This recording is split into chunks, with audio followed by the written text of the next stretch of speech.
Hi అండి, welcome to మన channel Devika institute. ఈరోజు మనం బ్రహ్మగుప్తా గారి గురించి తెలుసుకుందాం. ఆయన జన్మించింది, అలాగే ఆయన గణితానికి చేసిన సేవలు. మొట్టమొదట మనకు మెయిన్ ఏంటంటే అన్నింటిలో మొట్టమొదటిగా ప్రతి శాస్త్రజ్ఞుడు మొట్టమొదటిగా ఏం కనుక్కున్నారో దాని గురించి తెలుసుకుందాం. ఓకేనండి. మొదటగా ప్లీజ్ లైక్ చేయండి, షేర్ చేయండి, సబ్స్క్రైబ్ చేసుకోండి. ఈ టాపిక్ మీద ఎంసీక్యూ కూడా ఇచ్చాను, అవి కూడా చూడండి, ఈజీగా ఉంటుంది. ఫస్ట్ ఆయన బ్రహ్మగుప్తా గారు క్రీస్తు శకం 598 సంవత్సరంలో రాజస్థాన్ రాష్ట్రంలో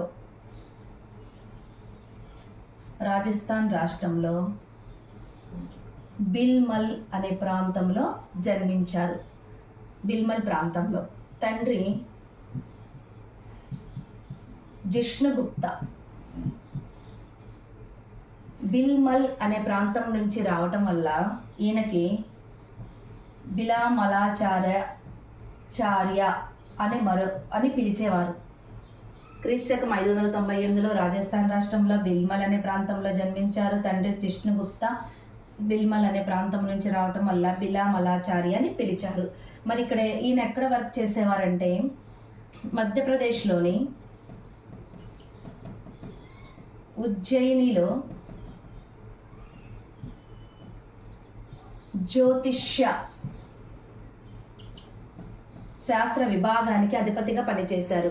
పూర్వం ప్రాచీన భారతదేశంలో ఉజ్జయినికి మరొక పేరు అవంతి మహాజానపదాల ఒక రాజధాని. అక్కడ ఖగోళ శాస్త్రానికి సంబంధించిన పరిశోధన కేంద్రాలయం ఉంది. ఆ పరిశోధన కేంద్రాలయంలో 7వ శతాబ్దంలో బ్రహ్మగుప్తా గారు, ఈయనతో పాటు వరాహమిహిరుడిద్దరు కలిసి వర్క్ చేశారండి. ఈయన జ్యోతిష్య శాస్త్ర విభాగానికి అధిపతిగా ఉన్నారు. గ్రంథాలు, అందులో మనకి మొదటి గ్రంథం చాలా ఇంపార్టెంట్ అయిన గ్రంథం బ్రహ్మస్ఫుట సిద్ధాంత గ్రంథం. మొదటి గ్రంథం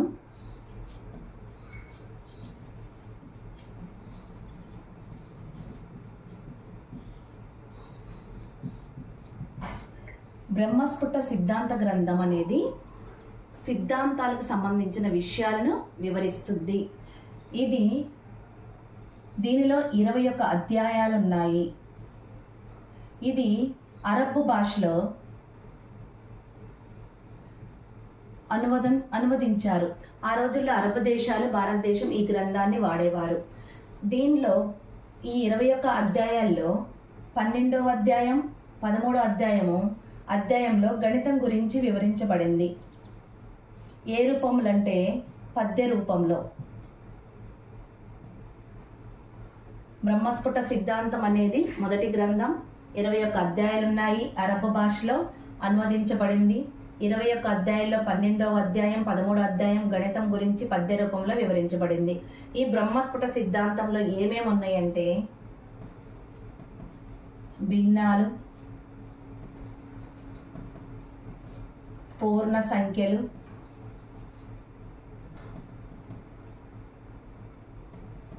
అంకగణితం, శ్రేణులు, సామాన్య వడ్డీ, సమతల జామితీయకు సంబంధించిన అనేక సమస్యలు బ్రహ్మస్ఫుట సిద్ధాంతంలో వివరించబడినవి. అంటే భిన్నాలు, పూర్ణ సంఖ్యలు, అంకగణితం, శ్రేణులు, సామాన్య వడ్డీ, సమతల జామితీయ, వీటికి సంబంధించిన అంశాలు ఈ బ్రహ్మస్ఫుట సిద్ధాంతంలో వివరించబడ్డాయి. ఈ బ్రహ్మస్ఫుట సిద్ధాంతంతో పాటు ఆయన ఇంకా వేరే గ్రంథాలు కూడా రాశారు. నెక్స్ట్ ఇంకా ఖండిక అనే గ్రంథం కూడా రాశారు. ఇది ఆచరణాత్మక సంబంధించిన అంశాలు ఉన్నాయి. ఖండ సాధక్, ధ్యాన గ్రహ ఉపదేశ్. మొదటి గ్రంథం బ్రహ్మస్ఫుట సిద్ధాంతం, ఇది సిద్ధాంతాలకు సంబంధించింది. రెండో గ్రంథం ఖండకాండిక, ఆచరణాత్మక అంశాలు దాంట్లో వివరించాయి. తర్వాత ఖండ సాధక్, ధ్యాన గ్రహ ఉపదేశ్, మొత్తం 4 గ్రంథాలు రచించారు. ఈయనకి బిరుదు కూడా ఇచ్చారండి. ఈయనకొక బిరుదు ఉంది, గణిత చక్ర చూడామణి. ఈ బిరుదునిచ్చింది భాస్కరుడు.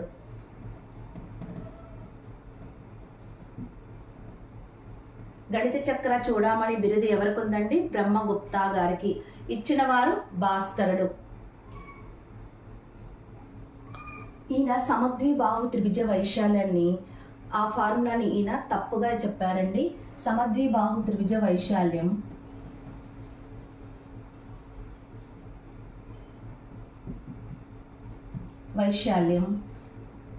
ఆయన బ్రహ్మగుప్త గారు ఏం చెప్పారంటే, భూమి సమాన భుజాలలో ఒక దాని లబ్ధంలో సగం ఉంటుందని చెప్పారు. భూమి అంటే హాఫ్ ఇంటూ బేస్ ఇంటూ సమాన భుజాలు అని చెప్పారు ఇక్కడ. కానీ ఇది తప్పు అయిపోయిందండి. ఎందుకంటే మనకు హాఫ్ ఇంటూ బేస్ ఇంటూ ఇక్కడ మనం ఏం తీసుకుంటాం? హైట్. అందుకే సమద్విబాహు త్రిభుజ వైశాల్యం గురించి ఈయన ఇక్కడ ఏం తీసుకోమన్నారంటే సమాన భుజాలను తీసుకోమన్నారు. కానీ ఇది హైట్గా తీసుకోవాలి. ఇదొకటి గుర్తుపెట్టుకోండి. నెక్స్ట్ ఇంకా ఈయన బ్రహ్మగుప్త గారు, వరాహమిహిర్ గారు ఇద్దరు కలిసి హెరాన్ త్రిభుజ వైశాల్య సూత్రం ఆధారంగా 4 భుజాలతో చక్రీయ చతుర్భుజ వైశాల్యానికి ఫార్ములాను తీసుకొని వచ్చారు. హెరాన్ త్రిభుజ వైశాల్యం 3 భుజాలు తీసుకొని S = a + b + c/2 square root of s - a s - b s - c. దీని ఆధారంగా తీసుకొని ఈసారి 4 చతుర్భుజాలు తీసుకొని చుట్టుకొలతలో సగం s అని దాని చక్రీయ త్రిభుజ వైశాల్యానికి ఫార్ములా తీసుకున్నారనమాట. ABCD ఇవి 4 భుజాలు. S = a + b + c + d/2. దీనికి S =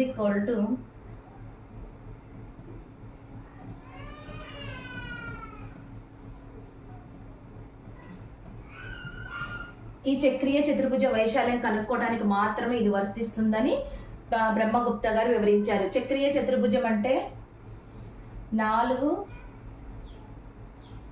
ఒక వృత్తంలో ఒక చతుర్భుజం అంతర్లిఖించబడి 4 శీర్షాలు ఈ వృత్తం పైన ఉండేదాన్ని చక్రీయ చతుర్భుజం అంటారు. దీన్ని కనుక్కోవటానికి, దీని యొక్క చతుర్భుజం వైశాల్యాన్ని తీసుకోవటానికి మాత్రమే ఇది వర్తిస్తుందని వివరించారు.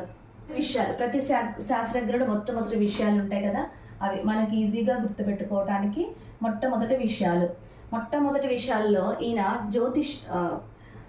బీజగణితాన్ని ఖగోళ శాస్త్రానికి అన్వయించిన మొట్టమొదటి భారతీయ గణిత శాస్త్రజ్ఞుడు బ్రహ్మగుప్త గారు. బీజగణితాన్ని ఖగోళ శాస్త్రానికి అన్వయించిన మొట్టమొదట భారతీయ గణిత శాస్త్రజ్ఞుడు ఎవరంటే బ్రహ్మగుప్త గారు. అలాగే గ్రహగతులు తెలుసుకోవటానికి బీజగణితాన్ని వాడిన వ్యక్తి బ్రహ్మగుప్త గారు. భిన్నాలు రాసే పద్ధతిలో హారముపై లవము మొదటగా ఉపయోగించిన వ్యక్తి కూడా బ్రహ్మగుప్త గారే. అలాగే x² + y² = z². ఇది పైథాగర సిద్ధాంతం. దీనికి కావలసిన నెంబర్స్ను త్రికములు కనుక్కొని అంటే సంఖ్యలను కనుక్కున్న మొదటి వ్యక్తి కూడా బ్రహ్మగుప్త గారే. త్రికములు కనుక్కున్న వ్యక్తి ఎవరంటే మొదటి వ్యక్తి బ్రహ్మగుప్త గారు. దీనికి సరిపడే సంఖ్యలను కనుక్కున్న వ్యక్తి. అందుకే ఆయన్ని a² అంటే a² + b² = c²ని ఏమంటారు? దీన్నే ఆయనకి బ్రహ్మగుప్త గారి యొక్క విశిష్టమైన సిద్ధాంతం అంటారు. ఎందుకంటే ఇది పైథాగరస్ థీరం.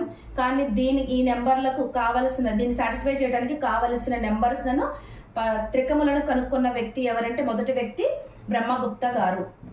ఇలాంటి నెంబర్స్ను ఇవి ఆయన మొట్టమొదటికి సంబంధించింది. బీజగణితాన్ని ఖగోళ శాస్త్రానికి అన్వయించిన మొట్టమొదటి భారతీయ గణిత శాస్త్రవేత్త. అలాగే గ్రహగతులు బీజగణితం ద్వారా కనుక్కున్న వ్యక్తి. భిన్నాలు రాసే పద్ధతిని అంటే హారముపై లవం రాయి పద్ధతిని మొదటగా ఉపయోగించిన వ్యక్తి. అలాగే త్రికములు కనుక్కున్న మొదటి వ్యక్తి ఎవరు అంటే బ్రహ్మగుప్త గారు. ఈయన గణిత శాస్త్రజ్ఞుడితో పాటు ఖగోళ శాస్త్రజ్ఞుడు కూడా అంటారు. అలాగే బీజగణితంలోని సమస్యలను సాధించటానికి అజ్ఞాత రాశిని యావత్ వత్ అని ఈయన పిలిచారు. బీజగణితంలో సమస్యలను సాధించుటలో అజ్ఞాత రాశికి ఒక పేరు పెట్టాడు. యావత్ వత్తని. టాలమీ సిద్ధాంతానికి ఉపపత్తిని ఇచ్చారు. టాలమీ సిద్ధాంతానికి ఉపపత్తిని ఇచ్చారు. అంటే ఈయన ఏం చేశారంటే వృత్తంలో అంతర్లిఖించబడిన చక్రీయ చతుర్భుజంలోని రెండు కర్ణాల లబ్ధం ఎదుటి భుజాల జతల లబ్ధానికి సమానమని చెప్పారు. ఎవరు? టాలమీ. రెండు కర్ణాల లబ్ధం ఎదుటి భుజాల జతల లబ్ధానికి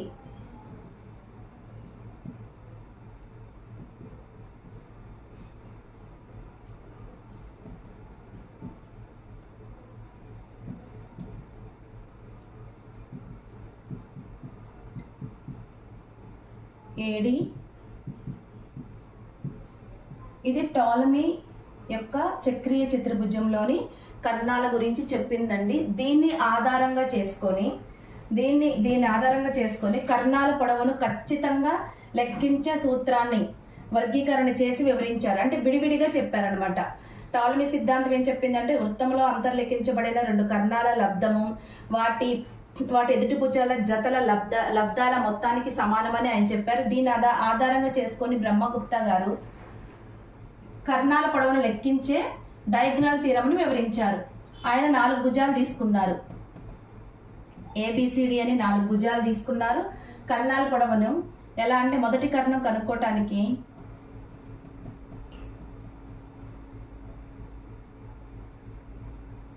BD square is equal to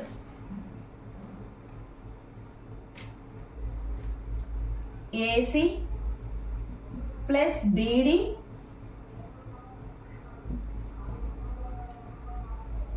AD plus BC by AB. ఈయనన్ని స్మాల్ లెటర్స్ తీసుకున్నారండి. CD రెండో కర్ణం కనుక్కోవడానికి ఈ రెండు ఇంటర్చేంజ్ చేయాలండి. AB ప్లస్ CD ఈ రెండు ఇంటర్చేంజ్ చేయాలి. AC ఇక్కడే ఉంటుంది న్యూమరేటర్లో. BD by AD plus BC. ఇలా విడివిడిగా కర్ణాలు కనుక్కోవడానికి ఇచ్చారు. ఈ రెండు మల్టిప్లై చేస్తే సేమ్ ఇదే వస్తుందండి. ఇది టాలమీ సిద్ధాంతాన్ని ఉపపత్తించి దాని ఆధారంగా బ్రహ్మగుప్తా గారు ఇవి ఇచ్చారండి. ఇది బ్రహ్మగుప్తా గారు ఇచ్చింది.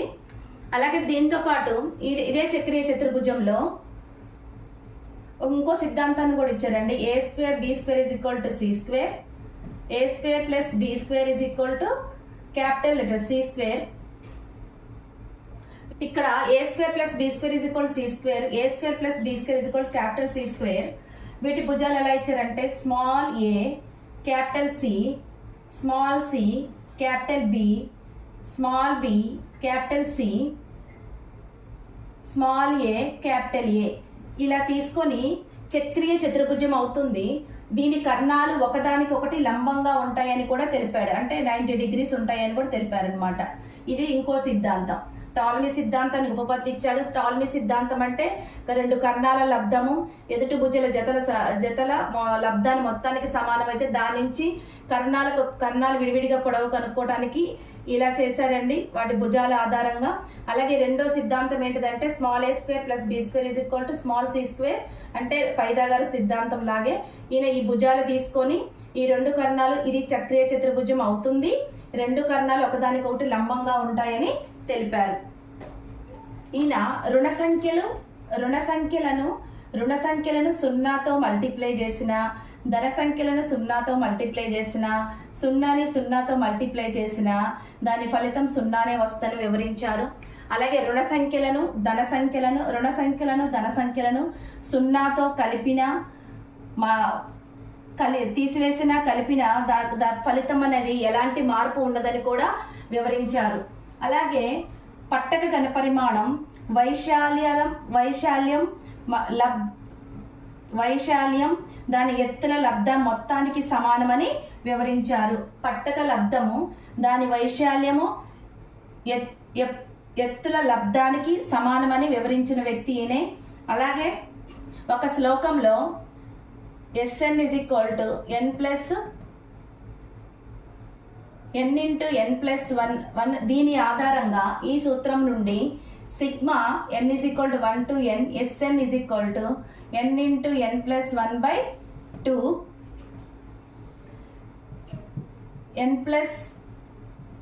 n+2/3 వస్తుందని వివరించారండి. అంటే n×n+1 దీని ఆధారంగా ఈ సూత్రం వస్తుందని వివరించారండి.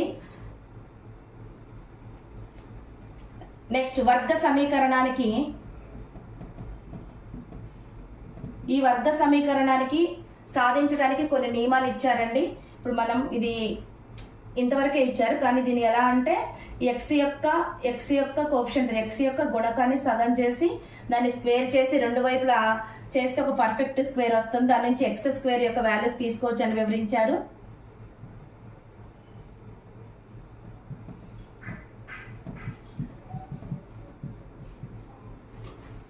x²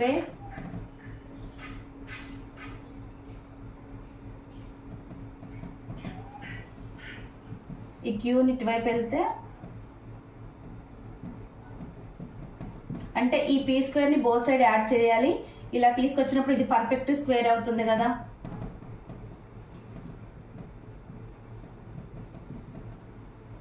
అప్పుడు x వాల్యూ మైనస్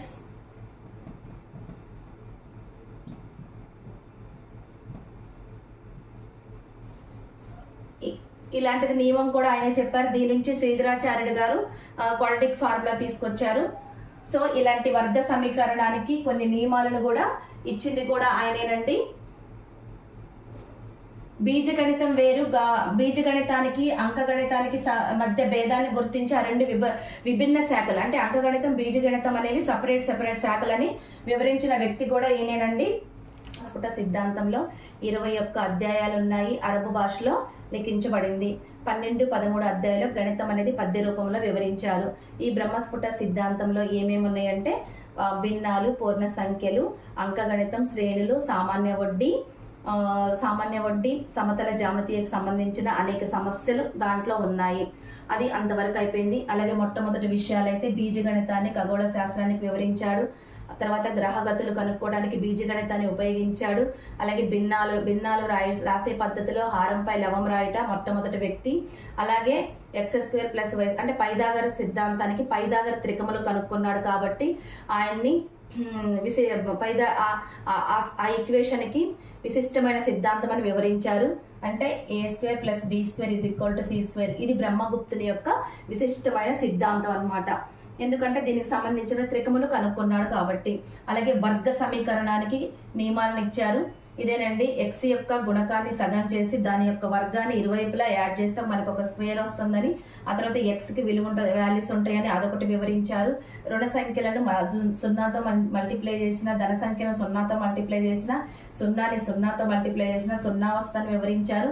ధన సంఖ్యలు రుణ సంఖ్యలు 0తో కలిపినా తీసివేసిన ఎలాంటి ఫలితం ఉండదని వివరించారు. అలాగే హెరాన్ సూత్రం ఆధారంగా చక్రీయ చతుర్భుజ వైశాల్యానికి ఫార్ములాను తీసుకొని వచ్చారు. బీజగణిత సమస్య సాధనలో అజ్ఞాత రాశికి యావత్ అనే పేరు పెట్టారు. అదే ఆర్యభట్ట గారు అయితే అవ్యక్త రాశులకు అక్షరాలను ఇచ్చిన వ్యక్తి ఎవరంటే ఆర్యభట్ట గారు. ఈయనేమో బీజగణిత సమస్య సాధనలో అజ్ఞాత రాశికి యావత్ అని పేరు పెట్టారనమాట. అలాగే అంకగణితం వేరు, బీజగణితం వేరు, ఇవి రెండు విభిన్న శాఖలను కూడా బ్రహ్మగుప్త గారు వివరించారు. ఆయనకు ఒక బిరుదు ఇచ్చారు, గణిత చక్ర చూడమణి అని బిరుదు ఇచ్చింది ఎవరంటే భాస్కరుడు. అలాగే ఒక శ్లోకంలో n×n+1 sigma n = Sn = n×n+1/2 n+2/3 దీని ఆధారంగా ఈ సూత్రాన్ని వివరించారు. అలాగే పట్టక ఘన పరిమాణం అనేది వైశాల్యం ఎత్తుల లబ్ధానికి సమానమని వివరించాడు. అలాగే టోలమీ సిద్ధాంతం అంటే రెండు కర్ణాల లబ్ధము ఎదుటి భుజాల జతల లబ్ధాల మొత్తానికి సమానమని, దాని నుంచి మనకి విడివిడిగా ఆయన కర్ణాలు కనుక్కునే ప్రాసెస్ని వివరించారు. అలాగే ఇంకా A² + B² అని ఇంకో సిద్ధాంతాన్ని కూడా ఆయన వివరించారు. నచ్చితే ఈ క్లాస్ నచ్చితే మీరు లైక్ చేయండి, షేర్ చేయండి, సబ్స్క్రైబ్ చేసుకోండి, ప్లీజ్ కామెంట్ చేయండి. Thank you so much.